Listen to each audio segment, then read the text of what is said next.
Khulna metropolitan police commissioner Zulfiqar Ali হায়দারের পদত্যাগে এক দফা দাবিতে আন্দোলন করছে ছাত্র জনতা। সড়ক অবরোধ করে বিক্ষোভ করছেন আন্দোলনকারীরা। এ নিয়ে আরও জানাতে কেএমপি সদর দপ্তরের সামনে থেকে যুক্ত হচ্ছেন রামিম চৌধুরী। রামিম, কি অভিযোগের ভিত্তিতে কেএমপি কমিশনারের পদত্যাগের দাবি উঠেছে এবং প্রশাসন কি বলছে সে বিষয়ে বিস্তারিত জানাবেন।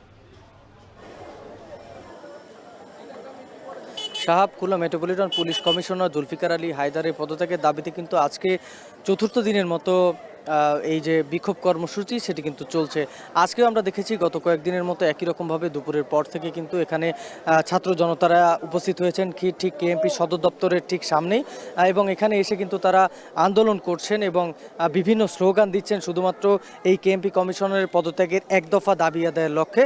এবং এখানকার ছাত্র জনতারা যেটি বলছেন যে মূলত কিন্তু এই কেএমপি কমিশনার বিগত যে সরকারের দোসররা ছিল তাদেরকে পুনর্বাসনের জন্য কাজ করছে এবং খুলনাতে যে আইনশৃঙ্খলা পরিস্থিতি সেটি কিন্তু বেশ অবনতি হয়েছে, এমনটাই কিন্তু বলছেন এখানকার যারা বিক্ষোভ করছেন তারা।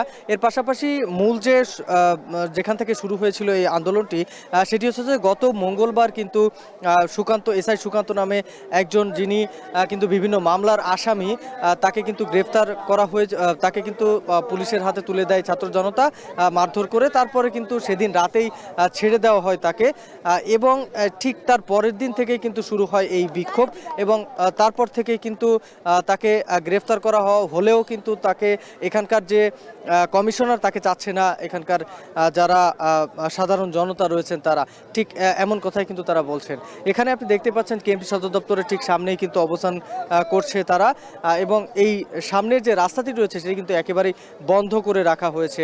এবং এই রাস্তাটি কিন্তু খুলনার যে রূপসা ঘাট থেকে শহরে ঢুকতে যে প্রবেশ পথ সেটি কিন্তু এই রাস্তাটি, এবং এটি বন্ধ করার ফলে কিন্তু বেশ জনদুর্ভোগ তৈরি হয়েছে। এবং এই রাস্তা বন্ধ থাকার ফলে কিন্তু এখানে সাধারণ মানুষ কিন্তু বিকল্প রাস্তা খুঁজে কিন্তু তারা তাদের যে গন্তব্যস্থল সেখানে যাচ্ছেন। এখানকার যারা বিক্ষোভকারীরা রয়েছেন তারা তাদের যে দাবি সেই দাবি আদায় না হওয়া পর্যন্ত কিন্তু তারা এই আন্দোলন চালিয়ে যাবেন এমন হুঁশিয়ারি কিন্তু তারা দিয়েছেন। এর আগে 24 ঘন্টা করে 2 দিনের আলটিমেটাম তারা দিয়েছিলেন। আলটিমেটামের পরেও কিন্তু প্রশাসনের পক্ষ থেকে তাকে বদলি বা তার পদত্যাগের কোনো কথা এখনো আসেনি। তো সব মিলিয়ে এই ছিল আমার কাছে খুলনার কেএমপির সামনে থেকে সবশেষ খবর।